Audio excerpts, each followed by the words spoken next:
Baik, terima kasih atas perhatiannya.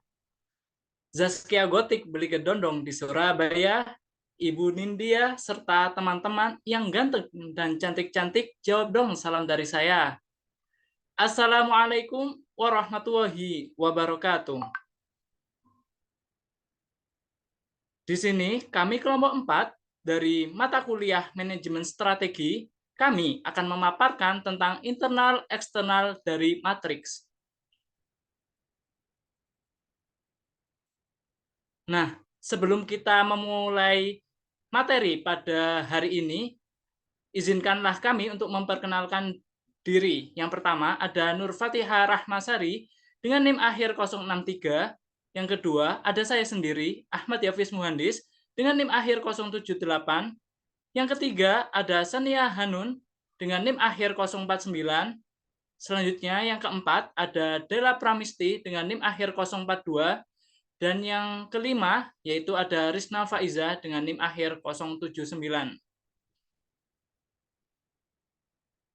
Nah, apa saja sih pembahasan pada hari ini? Yang pertama, yaitu mengenai pengertian dari internal eksternal matriks. Yang kedua, yaitu internal eksternal dari matriks. Yang ketiga, analisis internal. Yang keempat, analisis eksternal. Yang keempat, studi kasus tentang internal eksternal matriks. Dan yang terakhir, kesimpulan. Baik, untuk pengertian akan dijelaskan oleh teman kami. Baik, pokok bahasan yang pertama ada pengertian internal eksternal matriks. Matriks internal eksternal adalah alat yang digunakan dalam manajemen strategis untuk mengevaluasi posisi bisnis atau unit bisnis suatu perusahaan dan membantu dalam menentukan strategi yang tepat. Matriks internal eksternal merupakan pengembangan lebih lanjut dari matriks Boston Consulting Group atau BCG, dan fokusnya adalah pada kinerja divisi atau portofolio bisnis berdasarkan dua dimensi utama, yaitu kekuatan internal dan posisi eksternal. Next.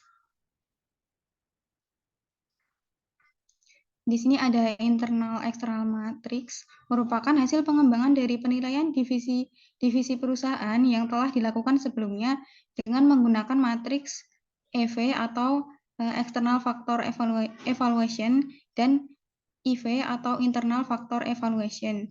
Analisis IV perusahaan didapatkan dari analisis faktor kekuatan dan kelemahan, sedangkan analisis EV perusahaan didapatkan dari analisis faktor peluang dan faktor tantangan.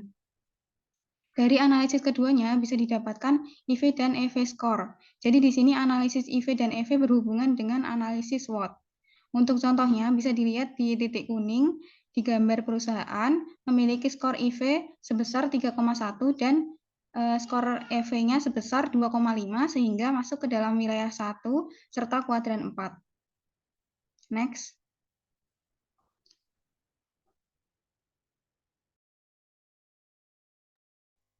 Baik, selanjutnya mengenai tadi yang setelah dijelaskan oleh rekan saya, di sini saya akan menjelaskan tentang wilayah pertama.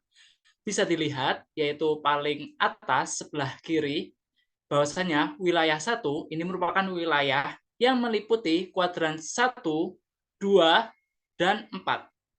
Pada divisi yang menempati wilayah ini dideskripsikan sebagai unit bisnis yang tumbuh dan berkembang. Wilayah ini dikatakan sukses bila unit bisnisnya ini dapat mencapai posisi strategi intensif yang dapat digunakan, yaitu diantaranya menggunakan penetrasi pasar, pengembangan pasar, dan pengembangan produk.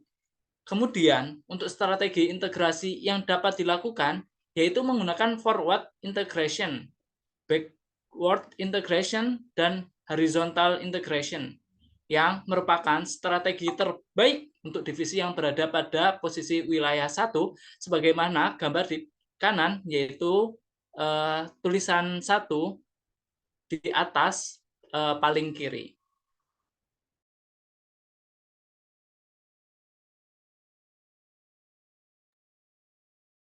Selanjutnya adalah wilayah 2. Wilayah 2 merupakan wilayah yang meliputi kuadran 3, 5, dan 7.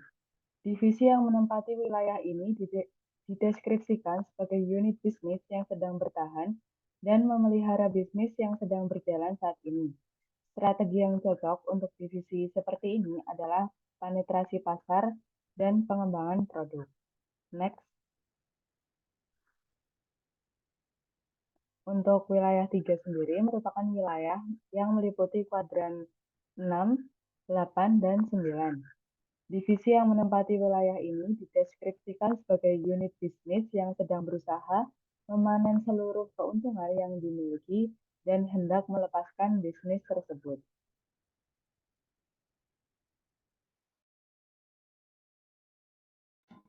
Baik, selanjutnya analisis internal. Analisis internal bertujuan untuk mengidentifikasi kekuatan dan kelemahan perusahaan. Faktor-faktor utama yang perlu dianalisis adalah pertama, kekuatan. Kekuatan itu sendiri mencakup sumber daya keuangan, sumber daya manusia, sumber daya fisik, sumber daya intelektual, reputasi citra merek, dan kemampuan operasional. Yang kedua, kelemahan. Kelemahan sendiri mencakup keterbatasan keuangan, masalah sumber daya manusia, keterbatasan teknologi dan fasilitas, reputasi negatif, inefisiensi operasional, dan kurangnya inovasi.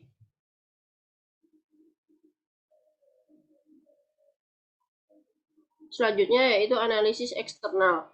Analisis eksternal bertujuan untuk mengidentifikasi peluang dan ancaman yang berasal dari lingkungan luar perusahaan.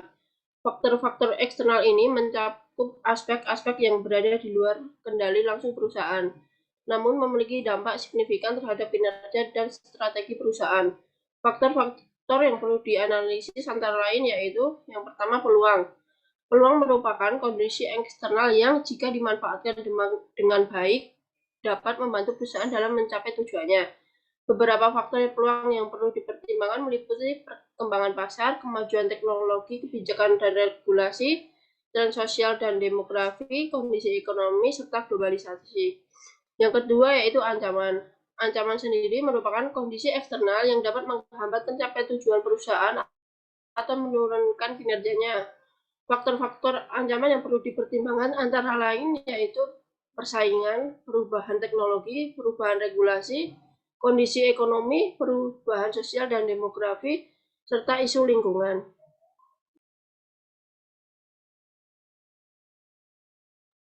Baik, yang selanjutnya contoh studi kasus matriks internal eksternal pada CV Sukses Bersama Sejahtera.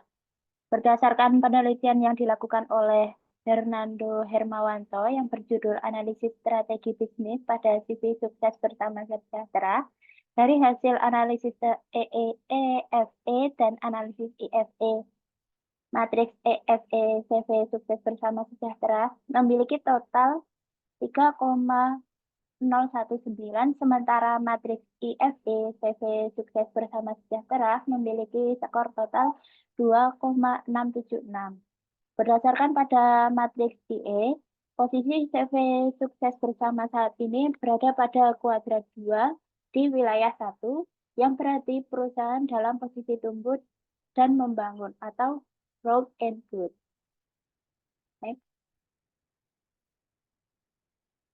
Nah, kesimpulan dari materi saat ini yaitu matriks internal eksternal adalah alat yang digunakan dalam manajemen strategi untuk mengevaluasi posisi bisnis atau unit bisnis suatu perusahaan dan membantu dalam menentukan strategi yang tepat.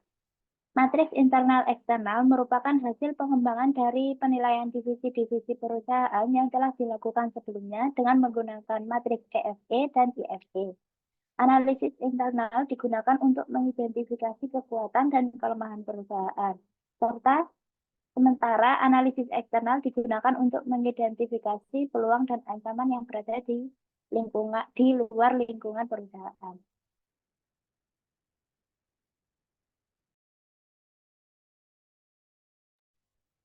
Baik, itulah pemaparan materi tentang internal external matrix tentang mata kuliah manajemen strategi. Kami dari kelompok 4 mengucapkan terima kasih atas perhatiannya dan mohon maaf apabila ada kesalahan. Akhir kata, hidup sendirian tanpa kekasih. Cukup sekian dan terima kasih. Assalamualaikum warahmatullahi wabarakatuh.